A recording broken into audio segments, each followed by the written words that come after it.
말씀은 잠언 17장 1절에서 5절까지의 말씀입니다. 잠언 17장 1절에서 5절까지의 말씀을 같이 보도록 하겠습니다.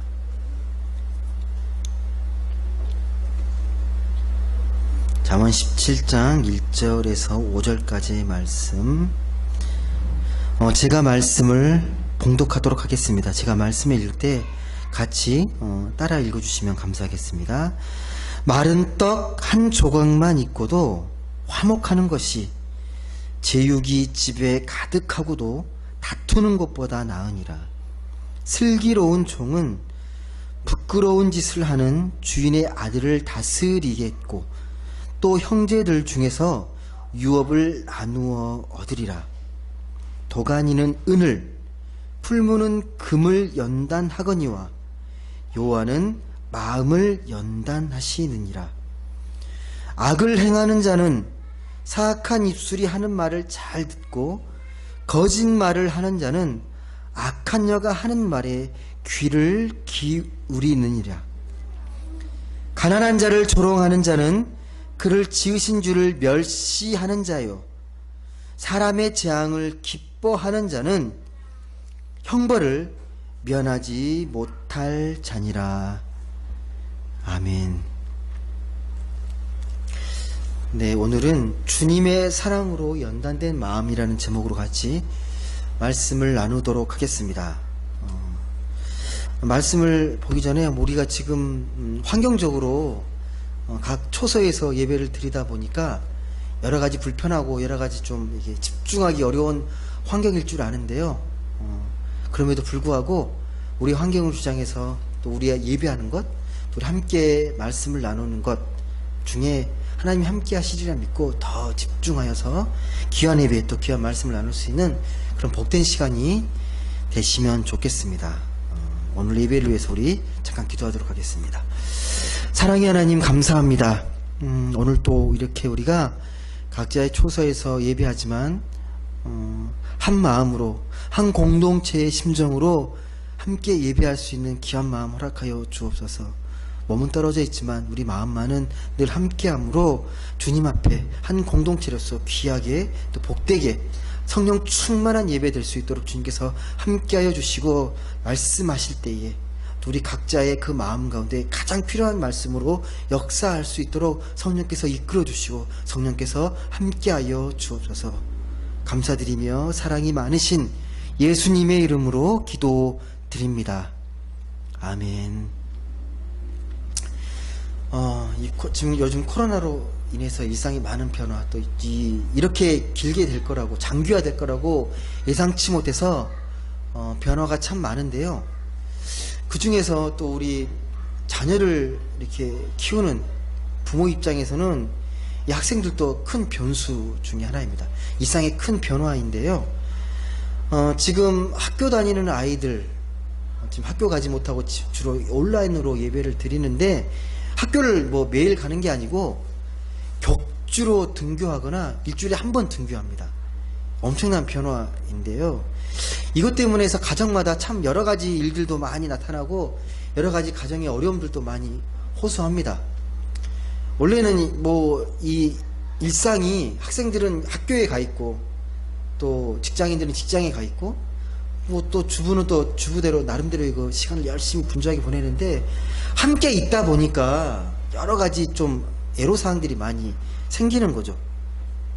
각자 독립적인 삶의 시간과 장소에서 보내야 되는데 예기치 않게 불가피하게 함께 모이다 보니까 불편한 것들이 되게 많이 생기고요. 또 생활의 리듬도 많이 좀 깨지기도 합니다. 각자를 배려해야 되다 보니까 어찌 보면 또 이게 함께 가족들이 모여 있으니까 좋은 일도 많을 것 같고 또 가족이 친밀하게 보내는 시간들로 잘 보낼 수 있을 것 같은데요.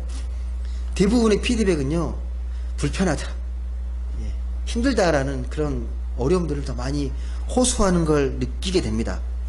그만큼 준비가 안 돼 있다 보니까 함께 있는 게 어색하고 힘든 거겠죠. 그만큼 모여 있다라는 것, 함께 한다는 게요, 쉬운 게 아닙니다.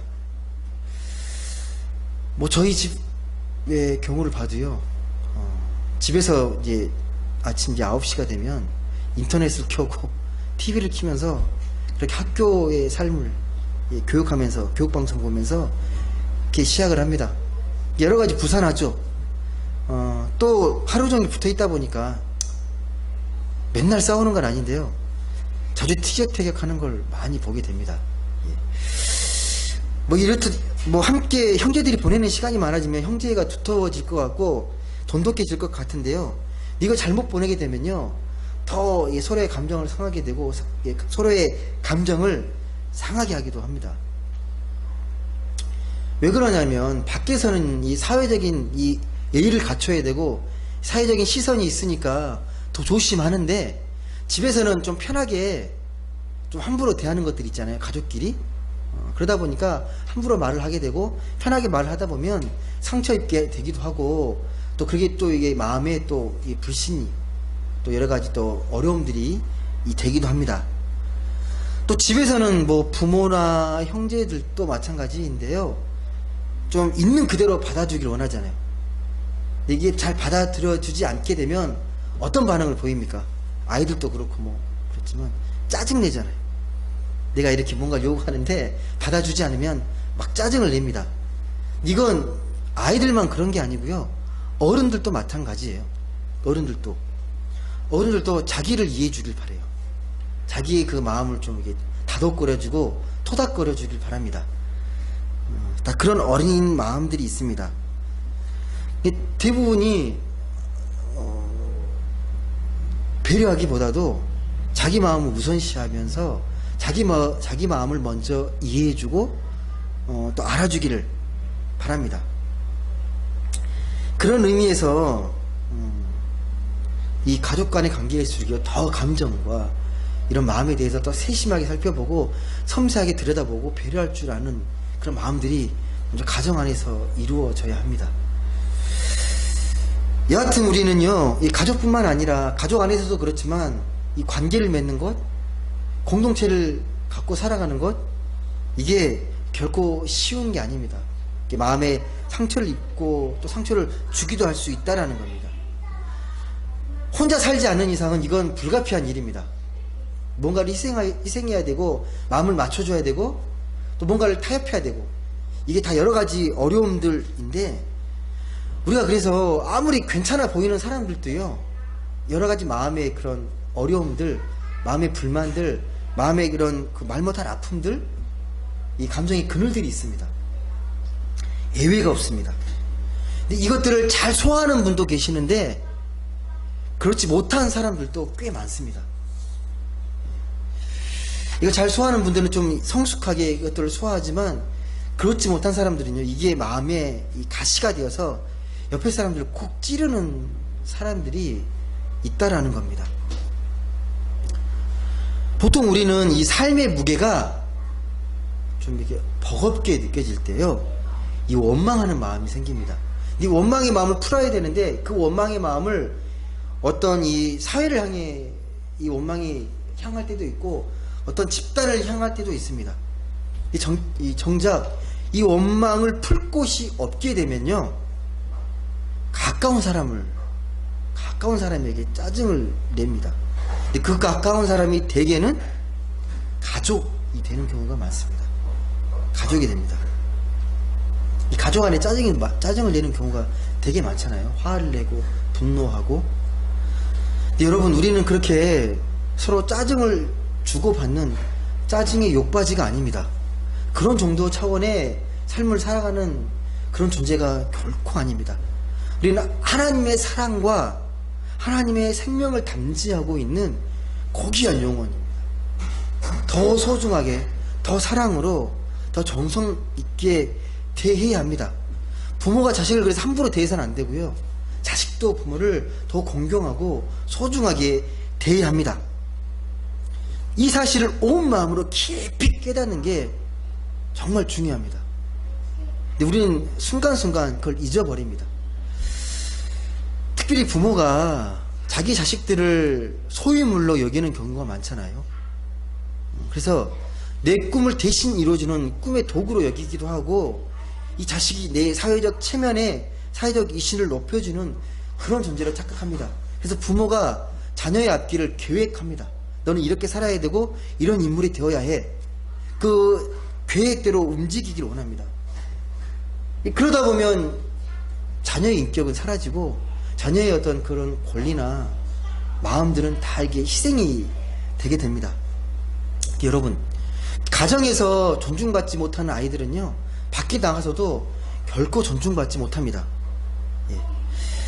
요즘 유난히 TV나 매스컴을 보게 되면 아동학대 소식들이 의외로 많습니다. 아이가 거짓말한다고 여행 케이스 가방에 가둬가지고 죽게 하는 사고가 발생했습니다. 그리고 아이새 버릇을 고친다고요, 뜨겁게 달군 프라이팬에 아이의 손을 넣고 손을 지지는 것도 나타나고, 또 아이를 길들인다고 쇠줄로 그 개처럼 목을 감아가지고 그렇게 아이를 학대합니다. 이게 어떻게 가능합니까? 괴물라서 그럴까요? 사람이잖아요. 그럼에도 불구하고 이런 가학적이고 가혹적인 아동 학대가 이루어지는데, 삐뚤어진 사랑과 집착 때문에 이런 일이 벌어진다고 생각합니다. 자기 뜻대로 되지 않으면요, 폭력을 행사해서라도 아이의 말을 듣게 하겠다는 거 아니겠습니까? 옛날에 보면 그 집집마다 집에 이렇게 그 편액이라 그러죠. 액자로 가와만사성 이걸 많이 붙여놨었거든요. 무슨 뜻인지 아실 거예요. 집안이 화목해야 모든 일이 순조롭게 잘 된다는 거예요. 가정이 화목해야. 여러분, 여기서 가정이라는 한자의 뜻이요, 집가의 뜰정이거든요. 이 뜰이 마당인데, 가정이 뭐냐면 마당에 있는 집이 가정이라는 거예요. 이게 뭘 상징하는 거냐면 되게 지혜로운 건데요, 요즘 마당에 있는 집이 별로 없는데 다 아파트에 사시거나 좁게 살다 보니까 마당이라는 거, 아이들이 마음껏 뛰놀고 이 욕구들이 해소하는 곳이잖아요. 막 뛰면서. 이게 그런 마음의 그런 욕구들이 해소되고 받아들여지는 넉넉한 공간인 거죠. 서로를 넉넉히 받아주고 또 인정해주고 그들 경험할 수 있는 공간이 마당이라는 공간이에요. 마음의 여유를 가지고 서로의 마음을 나누면서 용납해주고 용서하고 받아들여지는 공간이 마당이 상징하는 곳입니다. 그게 가정이에요. 여러분, 우리 가정 안에 이런 걸 해소할 수 있는 공간이 있는지를 좀 생각해 보셔야 합니다. 아이들 마음껏 또 용납하고 이해해주고 받아들여주는 공간, 마당 같은 공간이 그게 있어야 가정이라는 거예요. 그게 가정입니다. 언제라도 내 자신이 내 자기답게 자기 자신을 받아주고 존재할 수 있게 해주는 공간. 여러분, 그래야 우리 영혼이 방황하지 않을 수 있습니다. 그게 가정이기 때문입니다. 잠언은 그래서 뭐라고 말을 하냐면요, 17장 1절을 보면 이렇게 말씀이 기록되어 있습니다. 잠언 17장 1절의 말씀인데요, 제가 한번 읽어 드리겠습니다. 마른 떡 한 조각만 있고도 화목하는 것이 제육이 집에 가득하고도 다투는 것보다 낫다. 이게 무슨 말씀인지 아시죠? 마른 떡 한 조각이라는 것은 최소한의 음식입니다. 최소한의 생존하기 위한 거친 음식이 이 마른 떡 한 조각입니다. 마른 떡 한 조각. 그러니까 무슨 말이냐면, 우리가 아무리 화려한 음식을 먹고 다툴 바에야 마른 떡 한 조각 먹고 서로 화목하고 서로 즐거운 공간이 되는 게 매우 중요하다라는 겁니다. 여기서 제육이 집에 가득하다라는 말은 무슨 의미냐면요, 이게 헬라어로 체바흐라는 말인데, 제육이 가득하려면 제사를 드려야 생기는 거거든요. 그러니까 늘 희생의 제물을 드리고 제사를 드리고 예배하면서 늘 제물이 있는 그런 집입니다. 그러니까 하나님께 늘 예배했던 집이에요. 예배하면서 하나님을 믿었던 집안인데 늘 다툼이 있는 집안이 이렇게 상징하는 거예요. 제육이 집에 가득하고도 다툼이 있는 집안. 그럴 바에야 아무리 진주성찬으로 화려한 식탁이라도 다툴 바에야 마른 떡 한 조각만 있고 그걸 먹고 서로 기뻐하고 즐겁게 웃으면서 화목한 가정이 낫다라는 말입니다. 여러분, 이건 충분히 경험하실 거예요. 아무리 멋진 곳에서 비싼 음식에 화려한 이 산의 진미를 먹는 장소에 가더라도 내가 불편해하는 사람, 내가 좀 싫어하고 긴장되는 사람 앞에 있으면요, 음식이 음식 같지가 않아요. 모래 씹는 것 같고 뭐 코로 들어가는지 입에 들어가는지 모릅니다. 예. 차라리 빨리 집에 가서 라면 하나를 끓여 먹더라도 편하게 먹는 게 훨씬 더 마음이 즐겁습니다. 여러분, 근데 이렇게 진주성찬, 재물도 화려하고 마음도 넉넉하면 좋은데 이게 다 온전하지 못할 때가 참 많은 것 같아요. 예. 물질의 풍요로움이 정신적인 넉넉함으로 연결되면 참 좋은데 그러지 못한 경우가 너무 많다라는 겁니다. 그래서 오늘 잠언 17장 1절의 말씀은 우리에게 마른 떡 한 조각이라도 즐겁고 화목하게 행복하게 나누는 마음이야말로 예배에 가장 가깝다라는 말이에요. 그 마음으로 즐겁고 화목하게 드리는 그 마음, 그게 하나님께 온전하게 예배하는 마음이다. 아무리 풍성하게 하나님께 갖다 바쳐도 마음이 즐겁지 못하고 화목하지 못하면 그건 예배가 아니다라는 말씀입니다. 다음 구절 한번 보시겠습니까? 다음 구절 제 2절 말씀을 보면요, 또 우리에게 많은 지혜를 주는 메시지가 담겨 있습니다. 2절 말씀입니다. 슬기로운 종은 부끄러운 짓을 하는 주인의 아들을 다스리겠고 또 형제들 중에서 유업을 나누어 얻으리라. 그래서 여러분, 슬기롭다라는 말은요, 헬라어로 사헬이라는 말인데 이 원뜻은 신중하고 사력 있고 통찰력 있는 걸 슬기롭다라는 말로 표현합니다. 신중하고 사려가 깊고 통찰력이 있는 걸 슬기롭다라는 말. 그 슬기로운 종이 부끄러운 짓 하는 주인의 아들을 다스린다라는 말입니다. 근데 거기에 그치는 게 아니라 아들처럼 유산을 받는데요, 유업을 받는다고 말을 합니다. 슬기로운 종은 이게 무슨 말이냐면요, 당시에 이 종의 신분으로 살아갔던 많은 사람들이 있는데 종이라는 게 맡겨진 일만 하면 되잖아요. 근데 그런 게 아니라 슬기로운 종은 어떤 일을 할 때 일과 자신을 분리하는 게 아니라 그 일을 나의 일처럼 그 일에 더 적극적으로 능동적으로 주인처럼 그 일을 관리하고 맡으면서 주인에게 칭찬받는 종을 이야기합니다. 근데 그런 종은 이 부끄러운 아들을 다스리고 또 유산도 받습니다. 그 얘가요, 그 창세기에 보시면 아브라함에게 나옵니다. 아브라함의 이 종 중에 이 다메섹 사람 엘리에셀이 나오는데 아직 그 이삭이 태어나기 전, 자기의 유업을 이어받지 못할 아들 태어나기 전에 이 아브라함이 뭐라고 고백하냐면 자기 상속인이 자기의 종이었던 이 엘리에셀이라고 말을 합니다. 슬기로운 종이었다라는 거죠. 슬기로운 종. 여러분, 당시에도요, 이 부끄러운 아들이 많았던 것 같습니다. 망나니 같은 아들. 그러니까 요즘도 TV에 보면 재벌 2세, 3세가 부끄럽지 못한 일들을 많이 해서 사회적 지탄을 받는 경우가 많잖아요. 당시에도 그랬습니다. 풍요롭게 사는데 또 자기 원하는 거 다 누릴 수가 있는데 그 누리는 자들이 공감의 능력이 떨어지는 경우가 되게 많습니다. 힘들고 어려운 일을 겪지 못하다 보니까요, 자기 뜻대로 모든 일이 되다 보니까 이 공감의 능력이 떨어집니다. 남을 이해하고 배려할 줄 모르는 그런 사람들이 많다라는 겁니다. 갑질이 그런 거잖아요. 의뢰 입장을 충분히 이해하고 헤아릴 줄 안다면 갑질을 못할 텐데 갑질을 합니다. 물론 여러분, 사람마다 조금은 다 이기적인 게 좀 있어요. 이기적인 마음들이. 자기를 중심에 놓고 싶은 마음, 자기를 중심에 놓고 싶은 그런 본성이 조금씩은 다 있습니다. 근데 이게 미숙한 사람일수록 더 자기 목소리를 막 높이잖아요. 자기에게 더 목소리 달라 그러고 자기를 더 알아달라 그러고 매우 시끄럽고 요란합니다. 근데 그런 사람들이 많이 모여있으면 모여있을수록 이 평화가 없습니다. 평화가. 우리가 정말 이 마음에 평화를 얻고 마음이 차분해지려면요, 인격적인 사람 많이 만나셔야 합니다. 인격적인 사람들, 마음이 여유로운 사람들, 인자한 사람들을 만나게 되면 마음이 차분해지고 마음이 고요해지고 이 마음의 평화를 얻게 됩니다.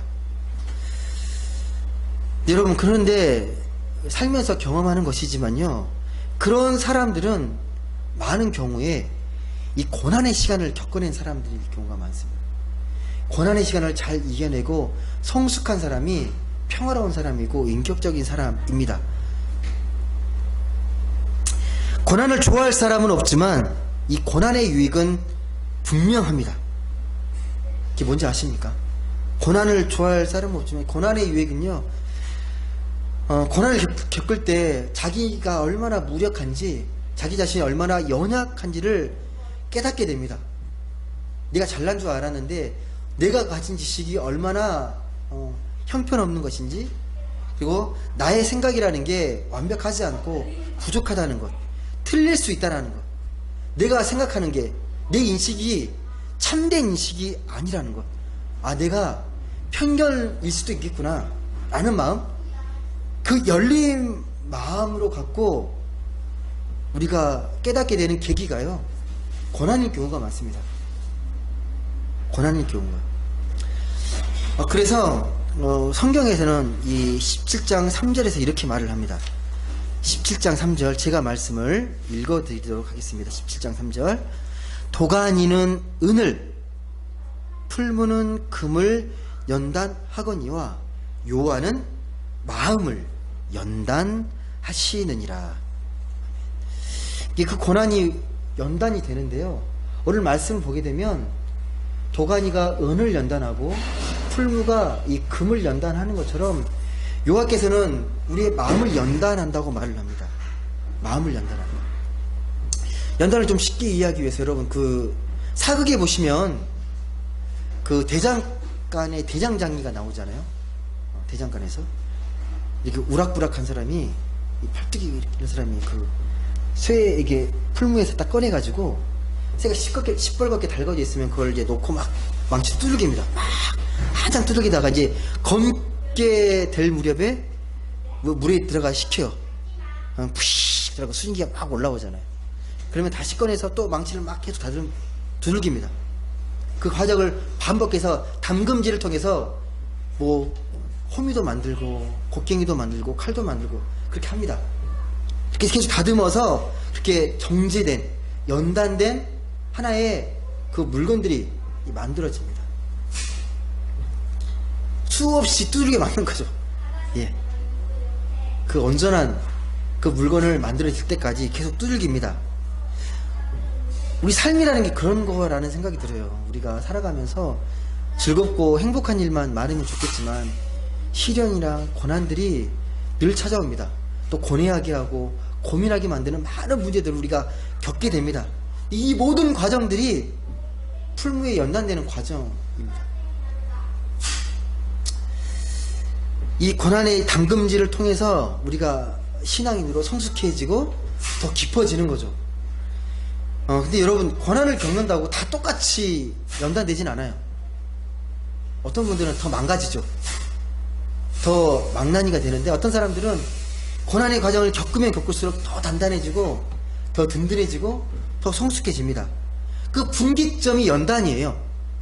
믿는 사람과 믿지 않은 사람들이 그 고난을 이해하는, 그걸 해석하는 그 태도에서 갈라집니다. 예.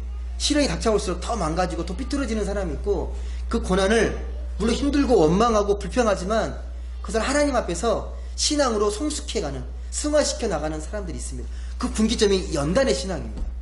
연단으로 받아들일 것인가 아닌가, 거기에 있습니다. 근데 우리 영적인 방향성은 분명합니다. 우리 고난과 시련을 경험하면 경험할수록 더 마음이 깊어지고 넉넉해지고 더 성숙해져 가는 것, 연단으로 해석하는 것, 그게 우리의 신앙입니다. 그렇게 살아간 대표적인 인물이 바울이잖아요. 바울이 고난을 이렇게 얘기합니다. 로마서 5장 3절에서 4절에 있는 말씀인데요, 제가 말씀을 읽어드리겠습니다. 다만 이뿐 아니라 우리가 환난 중에도 즐거워하나니 이는 환난은 인내를, 인내는 연단을, 연단은 소망을 이루는 줄 알미라. 여기서 말하는, 바울이 말하는 환난은요, 하나님 믿고 하나님 뜻대로 살다가 겪는 고난, 환난을 말합니다. 그냥 내가 잘못해서 겪는 환난이 아니고요. 하나님 믿다가 겪는 환난. 바울이 얼마나 많은 시련을 겪었습니까? 죽을 뻔한 고비도 여러 번 넘기고 거의 감옥에 갇히고 또 엄청난 매를 맞고 또 풍파를 겪고 수없는 시련과 고난을 겪으면서 그 고난을 이렇게 표현하는 겁니다. 환난을 반복하다 보면 인내를 알게 된다. 인내가 무엇인지. 그 인내를 하다 보면 우리 마음이 하나님 앞에서 연단이 된다. 네 연단이 결국 소망이 되어서 열매를 맺게 된다라는 게 바울의 고백의 이 신앙입니다. 예. 연단의 신앙. 절망에 빠지지 않는 신앙. 여러분, 우리도 그러잖아요. 누구나 살다 보면 몇 번은 한계 상황 앞에, 절망 앞에 놓이게 되잖아요. 내가 아무리 노력해도 어쩔 수 없는 그런 상황 앞에 놓일 때가 있습니다. 예를 들면 내가 건강을 잃고 병에 걸렸을 때, 또 죽음의 위기 앞에서, 또 뭔가를 실패했을 때, 또 삶의 무의미함, 갑자기 허무함이 나한테 확 이렇게 몰려올 때, 또 견딜 수 없는 슬픔을 겪을 때, 이게 몰려드는 이 삶의 위기 앞에서 마음이 흔들립니다. 이걸 이 폴테일이라는 유명한 신학자는 흔들리는 터전이라고 그랬거든요. 흔들리는 삶의 터전. 하지만 그런 인생의 위기는요, 그 인생의 위기는 우리가 하나님의 눈으로, 하나님의 시각으로 보게 되면 인생의 본질을 보게 만듭니다. 힘들고 어려울 때 정말 사는 게 뭔지, 인생이 뭔지, 고난이 무엇인지를 깊이 질문하게 되고 거기에서 우리가 본질을 찾게 된다는 겁니다. 이런 고난과 위기 앞에서 정말 내가 어떻게 살아가야 되는지, 내가 하나님 믿는다고 하는데 이런 위기 앞에서 하나님 믿는다는 게 무엇인지, 그 신앙의 의미를 그 시련과 고난 앞에서 진지하게 질문하게 되고 그 지혜를 찾게 되고 성찰하게 된다라는 사실입니다. 물론 고난이 다 유익한 건 아니지만요, 영적으로 지혜로운 사람은 이렇게 고난을 유익하게 바꾸어가는 사람들입니다. 그게 우리 신앙에 나와 있는 신앙의 선배들, 신앙의 선진들의 역사입니다.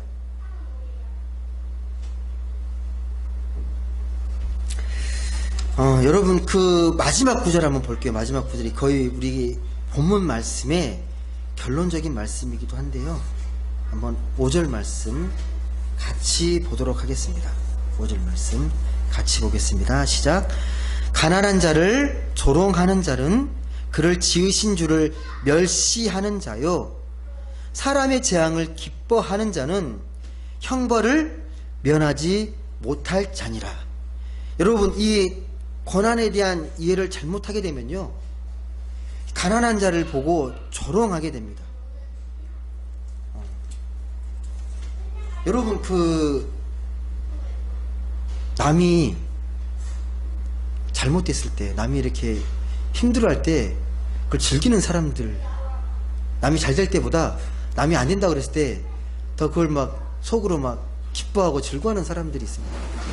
진심으로 축하해주고 기뻐하기보다 남이 잘 되는 거에 대해서 되게 배합하고 힘들어하는 사람들이 있습니다. 전에 그 강상주 교수 그런 말을 했었어요. 사람의 그 악한 본성 중에 하나가 남이 이게 실패했을 때 꿀맛으로 여긴다. 꿀맛으로 여긴다는 표현을 쓰더라고요. 네, 정도의 차이가 있겠지만요, 사람들은 왠지 나랑 비슷한 사람 중에 누가 더 잘 되고 뭔가 이렇게 잘 나가게 되면 배아파하고, 그 사람이 갑자기 힘들어지고 어려워지면 그 속으로 이렇게 쾌재를 부른다라는 거죠. 이게 인간의 악한 본성입니다. 그래서 가난한 자를 조롱하는 거예요. 가난한 자를. 그리고 하나님 지으신 자를 멸시한다고 말을 합니다. 그게 사람의 재앙을 기뻐하는 자, 사람의 재앙을 기뻐하는 겁니다. 근데 분명히 말씀합니다.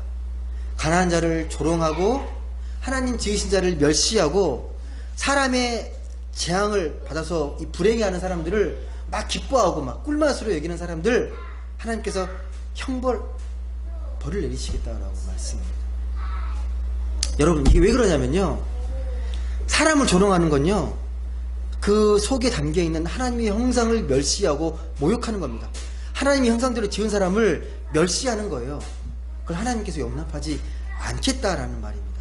그래서 우리가 이웃과의 관계, 세상에서 살아갈 때 가장 중요한 게 무엇이냐면 이웃을 하나님의 형상으로 대하는 태도입니다. 하나님의 마음으로 대하는 겁니다. 이게 기초입니다. 그런 마음으로 대해야 사람을 함부로 대하지 않을 수 있습니다. 말씀을 맺겠습니다. 우리가 오늘 말씀 앞에서 하나님의 자녀로 살아가는 우리들은요, 세상을 대할 때, 사람을 대할 때 하나님의 마음으로, 하나님의 형상을 대하는 마음으로 살아가야 합니다. 그래서 사회 구석구석에서 이 그리스도의 향기를 풍기면서 살아가야 합니다. 여러분, 이 하나님 자녀로 살아간다는 게요, 뭐 십자가 목걸이를 하고 뭐 성경책을 옆에 끼거나 뭐 식사할 때 뭐 이렇게 식기도 하는, 그게 하나님의 자녀를 대변하는 게 아닙니다.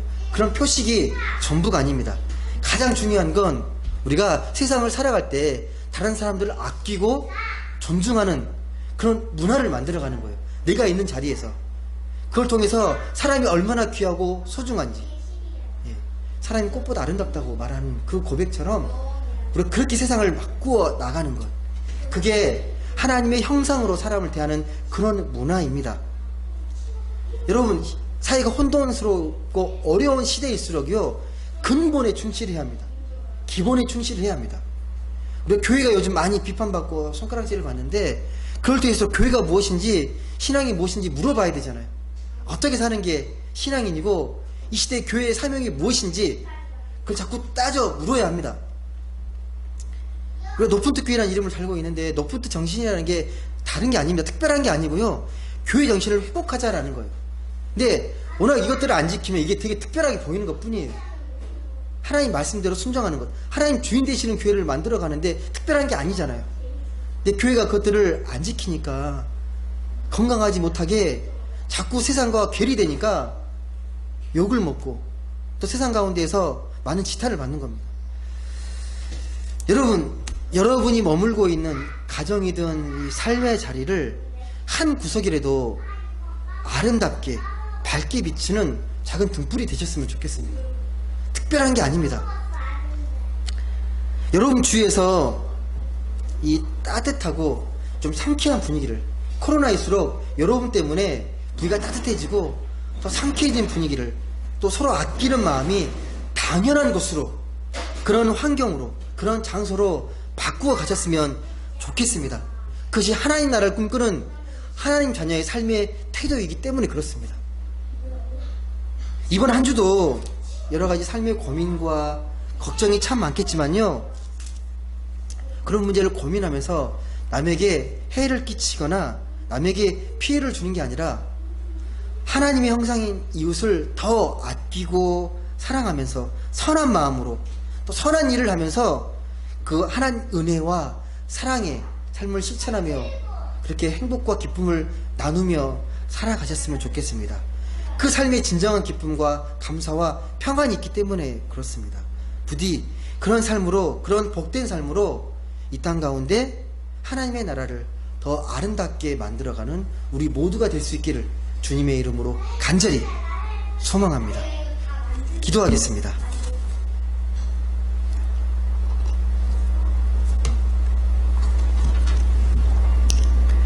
사랑의 하나님, 감사합니다. 오늘도 거룩한 주일을 맞아 주 앞에 예배하게 하시고 또 우리의 마음을 또 하나님의 자녀임을 확인시켜 주시니 감사드립니다. 우리 안에 진정한 믿음이 있게 하여 주옵소서.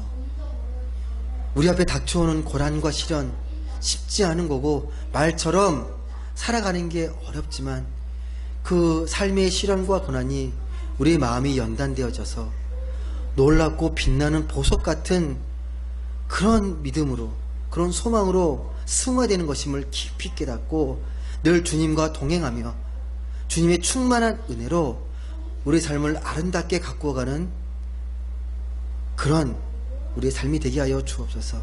그런 아름답고 복된 삶으로 주의를 환히 비치고 밝게 비치는 또 주의 분위기를 밝게 만들고 상쾌하게 만드는 우리 모두가 되게 하셔서 우리의 삶이 더욱더 복되고 기쁘고 감사가 넘치는 행복한 삶의 자리로 하나님 만들 수 있는 하나님의 도구가 되게 하여 주옵소서. 감사드리며 사랑이 많으신 예수님의 이름으로 기도드립니다. 아멘.